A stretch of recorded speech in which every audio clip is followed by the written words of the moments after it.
What's up, Bernie Army? This is BryceAllen13 here once again, bringing you another reaction video. And this one is Stampy's Lovely World Temple Trilogy. And this is where Stampy returns back to the Funland to build the Temple Track minigame, which completes the Temple Trilogy. But anyway, we're gonna go and react to Temple Trilogy in 3, 2, 1, start.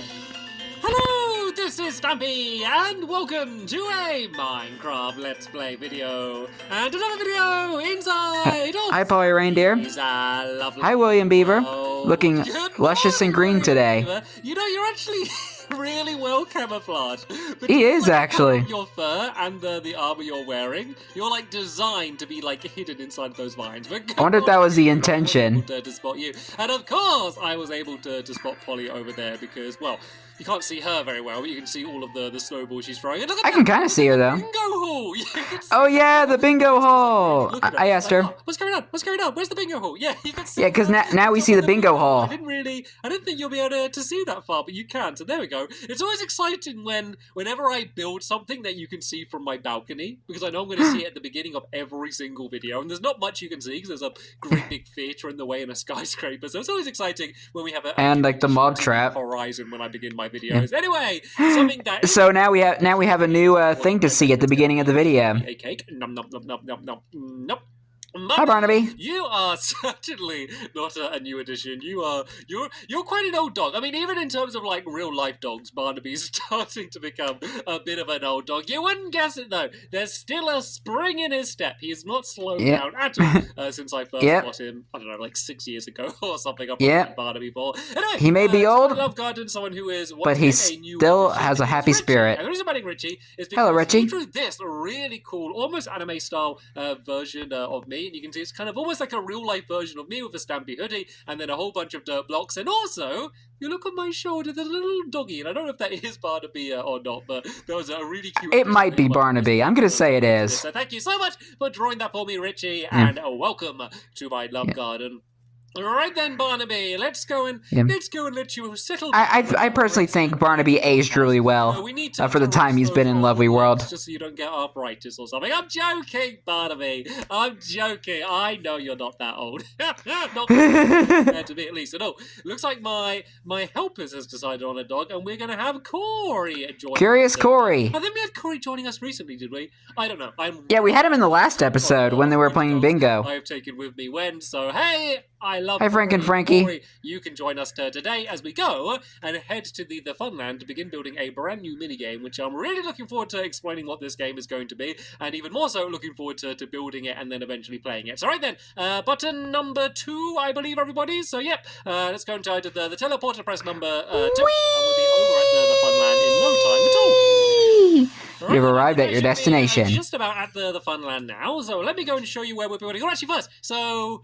let me explain what this game is going to be. So this is Temple Trap over... can you see? Oh, you can see a little bit of the top of it over there. That is Temple Pit, which I built very recently. And they are two of my favourite mini games. And they're in kind of like the same family. They're in like the Temple family. And today... the Temple Trilogy. The Trilogy. Or, well, I mean, it might end up being more of these. But yeah, we're going to do another one. And I know I only just did Temple Pit. But the game I'm doing today just fits really well with that same theme. So today, we're going to begin building a game called Temple Track. And look at that, I even already have an idea for the name of the game, which is also pretty rare. So as you can see, this is the area here. We've got it all nicely prepared to make things easier for us when we go and start building. And yeah, the idea of this game is, so what you're basically doing is you're going to be placing down minecart tracks while you ride in the minecart. So you're going to be there sitting inside of a minecart. You're going to be a minecart to guide it, and placing down the tracks as you go, trying to do it really fast, which is,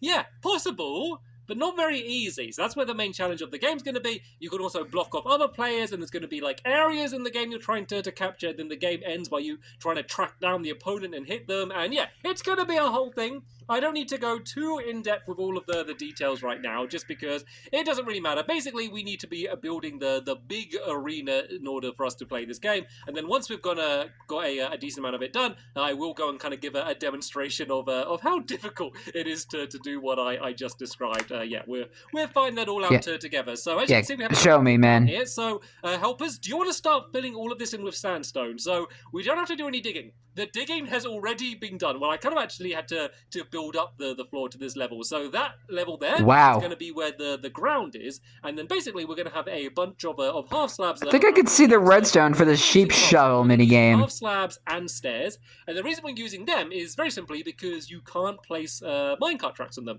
So it's basically a great way to have a barrier, just because it's something that you can't place any blocks on. So this is where the entrance is going to be. There's going to be just two kind of little columns like this, just to mark the entrance of each side of the game. And as you can see, we're doing the same style that we did with Temple Trap and with Temple Pit. It's kind of nice that they're all kind of in the same area. This is just like the Temple Zone, I guess. So yeah, we're the Temple Zone. The same kind of stylings that we did with the rest of those games. So there's going to be no torches. We're going to instead be using a whole bunch of glowstone to mark the area. And then there's also going to be just stairs kind of leading down into the rest of the game down there. But for now, let's go and get some of the half slabs down. So there's going to be one little line across here that goes across by 5. So we go 1, 2, 3, 4, 5. Hi, Sherbert. Not Sherbert, Corey. I'm going to just place down some just so I can build it in. So it's going to kind of zigzag. So I'm just kind of out of it today.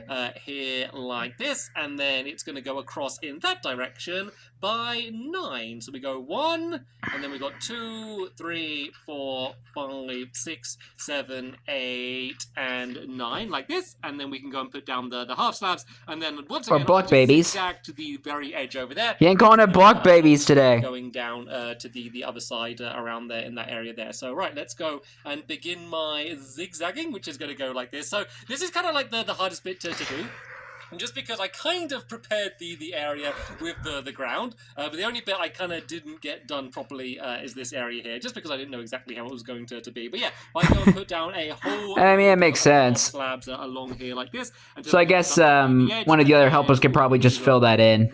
Pretty easy peasy lemon squeezy. But the edge of the game is, as you can see, we are now 2 blocks away, which is kind of how I always like it to be. And then this bit should go along by 21 blocks. So let's see how many. And I can see the cookie garden from here. 3, 4, 5, 6, 7. Let's go 8, 9, 10. And then if I just do 31 blocks, I love the cookie garden. Take me to where I need to be without me doing a whole load of counting. So you may have noticed is it might look a little bit wonky at the moment because there's more grass on that side than the other side. That's because the game isn't kind of completely symmetrical in every kind of different direction. So there's going to be kind of one extra bit that pokes out there. So the main thing in the arena, I knew that, be kind of points on the floor. Because I was confused about it at first when I first built it. Placing down a but then I realized there was a section there, and it's like, oh. So basically, one team is going to be the detector rail team, one's going to be the activator rail team, and then once you place one of those mine carts on, no one's allowed to break them away, and you're basically kind of marking that one as your side there, and then you're, as I said, kind of trying to block each other off and do a bunch of stuff as well. So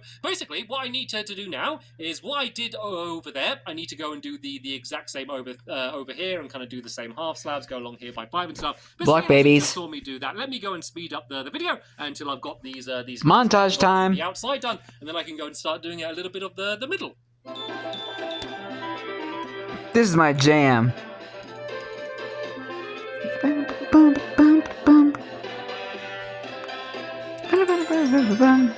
Okay. I love that song. Probably cool, but with the speeded up version, I kind of messed it up a little bit first time. Let me just go and show you. Just in case you are going to try and build this, you want to get it exactly. Of course, it doesn't really matter too much, but basically, this part here had to go, like, along sideways a little bit more than it did, and then that ended up confusing me. But I got it all sorted, and this is how it should end up looking. So this area down here, this is all just going to be filled back in with dirt and kind of not be part of the game. Yeah. This area down as here, if the area was never dug out to begin with. You may be thinking, Stampy, this looks really ugly, Bill. Hello, hi, boy. You might be thinking this looks really ugly because there's a bunch of dirt showing everywhere, and you would be right. There is, but it won't end up looking like this. Don't worry. So basically, this, as I said, believe you, is going to be the main floor where we're doing the sandstone, and then there's going to be stairs all the way around the outside of where this dirt is, which is once again going to be something that you can't place minecart tracks on, there's a great way to mark the edge. And then there's also going to be like little pigs over there. Water inside of the game. Basically, because if you try to place a minecart track in water, which I don't know why you would do that, maybe you're a silly person and that's the kind of thing you'd like to do. So yeah, if you try to do I'm a silly person. it just instantly breaks away the minecart. So that's just another good way to be able to block people as well. So let's go and place down just this area where the glowstone is here, because then that's going to kind of mark the edge of where like the entrance of the game is, to where kind of the playable arena is going to be. And it kind of makes quite a cool slope, because the stairs kind of blend into the half slabs and kind of just make the overall arena.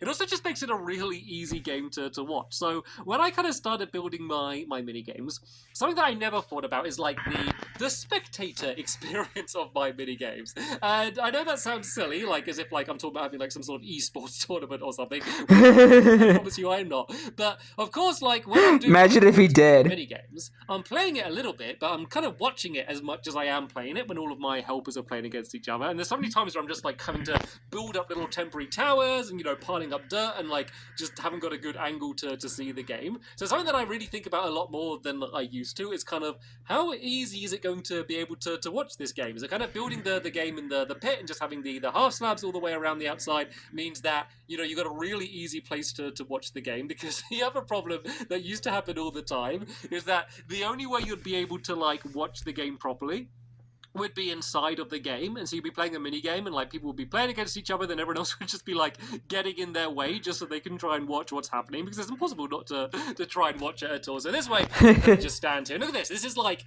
outside of the game area. You can just, There's a sheep in the game too. a relatively flat game. Water sheep. Did kind of experiment with the idea of there being hills and stuff, but they just didn't make the game any more fun. So the main thing is there's going to be like two kind of entrance areas on either side, but like Hey, Sherbert. the games are going to be split. Corey, like, sorry. Your side and this is my side. It's basically just going to be all open up. Which Because my camera is, it kind of makes Corey's collar look orange, and it makes me think it's Sherbert. Avoid the other player or going after them. It's Corey, and I just bit my tongue. The opponent, the other player, that will end the game no matter what. So whether you are winning or you are losing, if you tap them, then that is game over.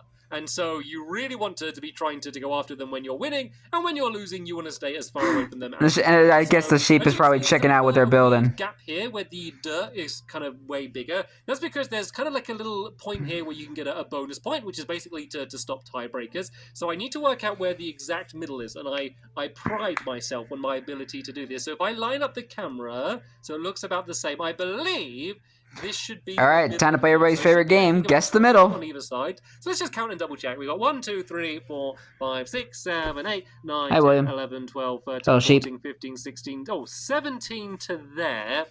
And then let's see how it goes on the other side. We've got 1, 2... I'm going to assume it's not in line. 5, 6, 7, 8, 9, 10, 11, 12, 13, 14, 15, 16, 17, 18. Ah!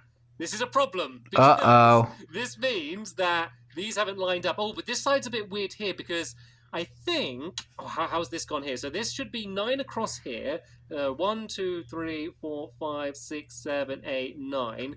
And then these need to be filled in this middle area here. So that might be the middle, but one of these sides might not be quite filled in correctly. So I've run out of dirt, so let me just go and use these wooden planks. This is all going to be covered up anyway. So this should go to here. So I think this might make one of the sides longer on either side, but I'm not sure whether they're the same on either side or not. No, that seems to go... I mean, you didn't have to do that, because there was already dirt there. Middle, then that means we've made a bigger mistake somewhere. So let me go once again, speed up in the video to work out where the middle is, and then we can kind of do the little extra... Montage time.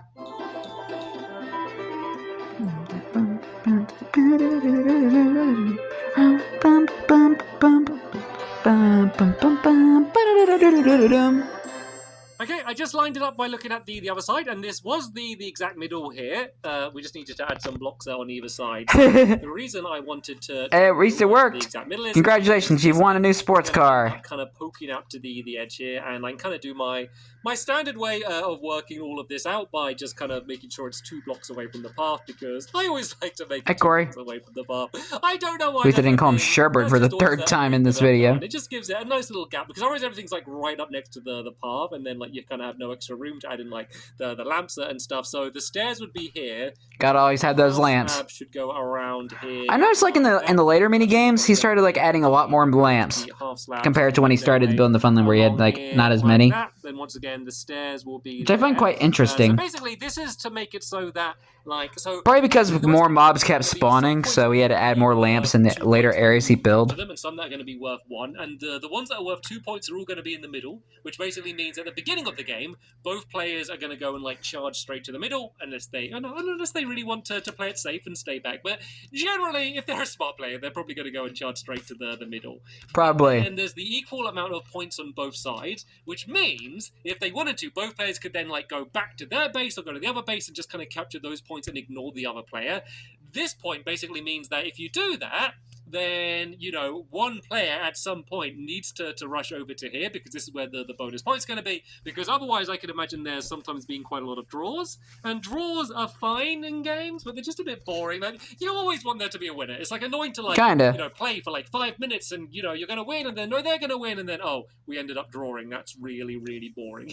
Drawing is boring. I didn't realize it right. So drawing is boring. Basically to make sure that a draw pretty much should never happen. And you'll get lots of opportunities to block each other off. But to get to this point is going to be it's, I don't know how I feel about that. A bit of water down here, and then just a 1 block thin gap here, which basically means if someone does head to here, and the other person is trying to track them down, it will be very easy for them to be able to track them down. So it's kind of like there's only one entrance in and one entrance back, because of course if you're playing around the minecart tracks, it's like not very easy for you to be able to kind of double back on yourself. But there we go. As you can see, this is the enormous arena that we've been able to build. So that's crazily amazing and big. To build, sorry, not to build, to build. To build. I love my words so much. Normally I don't notice when I watch the video back, but I noticed then a bit delayed. Anyway, yeah, so what I want to do is I want to kind of explain how... Did I just see a pig in the cookie garden? For this game, and my inspiration for mini games comes from all sorts of different places. This time, my inspiration for this game came from Wallace and Gromit. So basically, in Wallace and Gromit, The Wrong Trousers, there's a bit where Gromit, the dog, is on a little toy train, and as he's like riding the train, he's kind of placing down tracks in front of him as he goes to try and track down an evil penguin. If you haven't seen Wallace and Gromit, definitely watch it because it's amazing. Yeah, basically that's what I like Wallace and Gromit. That's what I want to do here. So I can put down a bit of track here, which could be the start. I think the only thing I can remember from Wallace and Gromit was the Curse of the Were-Rabbit. Because I did see that one. That one was pretty funny. How well they can do it. But basically, if I sit inside of this minecart, I can place down tracks in front of me like this, and then... Really? Okay, we can go in this direction. Yeah, I can place them down in front of me, and then as curious for his own good, placing them as I go, and basically go around, and I can kind of turn as well. Corey's like, what is this you're doing, Stampy? Way around like this, and as you can see, it's very difficult to do. So it's weird because it's easier to do the slower you move. But of course, the slower you move, the slower you're getting around. So you kind of need to decide, are you going to go and try and like move really fast and like, you know, have faith in your ability, or are you going to kind of take it slow and be a little bit more controlled and try and do it that way? But it doesn't really matter if you end up going too far, because let's say if I have this track going down here like this, if I go forward, basically all that happens is I end up on the ground, which is fine because I can then just place a minecart underneath me and then carry on. So a way you could do it is like build ahead a little bit like that and say go around the corner and then just slide forward and then you're stop, and then you could even like while stopped go and like build ahead a little bit like that and then place one underneath you and then go off that way. But the fastest way to do it would be to be non-stop, like placing the track as you go. And then trying to get as fast as you can that way. And then eventually, at the end of the game, when you're trying to track down the other player, the best way to do it is to try and get onto their track. So if you leave that track there just 1 second, guys, let's say I'm down here and I'm trying to track them down. No pun intended, track them down. I could build my track like... Oh, okay, whoopsies. Like to their track like this. Then if I go into it, I am then on their track, and then I can kind of just follow wherever they've been, try and track them down, and try and tap them, and then I'll win. And look at William like building it as I go. So yeah, that's kind of a rough idea. That'd be kind of a cool railroad system where it just builds itself. The detector rails and stuff as you go to try and... I wonder if we could ever get something like that, like maybe 100 years into the future, like a railroad that builds itself. The only downside to the game is resetting the game will take a while. You either need to break away the carts or just put down a bucket. there's no real easy way Well, to... probably in the aquatic update, case, but hey, I think they won't wash away because everything's now waterlogged. that it's going to take in order to... Since you can now kind of basically do underwater railway systems, which I think is pretty cool. Starting mechanism's going to work. There's also going to be some power rails in the game. I'm going to explain about how they're going to come into things and water fountains and all sorts. And basically, we are going to turn this giant slab of sandstone into something which is worthy. Kind of like a Colosseum or something. Temple trap and temple pit. I mean, it looks like the space where it could be one. Trilogy. But sadly, that is going to be the end of this episode here. A huge thank you to my helpers for joining me. A big thank you to Corey for joining me also, and for you at home for watching. You're welcome. I will see you all later. Bye! Goodbye, Stampy. Goodbye, William. Goodbye, Polly. And goodbye, Corey. Yeah, I feel like that whole thing could be a nice space for a Coliseum. It kind of gives you that kind of vibe. I don't know why. But anyway, hope you guys enjoyed this episode, as I had fun reacting to this episode. In the next episode is where Stampy is continuing and maybe finishing Temple Track. But until then, like, comment, subscribe, and turn on notifications so you don't miss a video. Thank you much for watching, and I'll see you guys next video. And as always, stay awesome and Issa Raponi.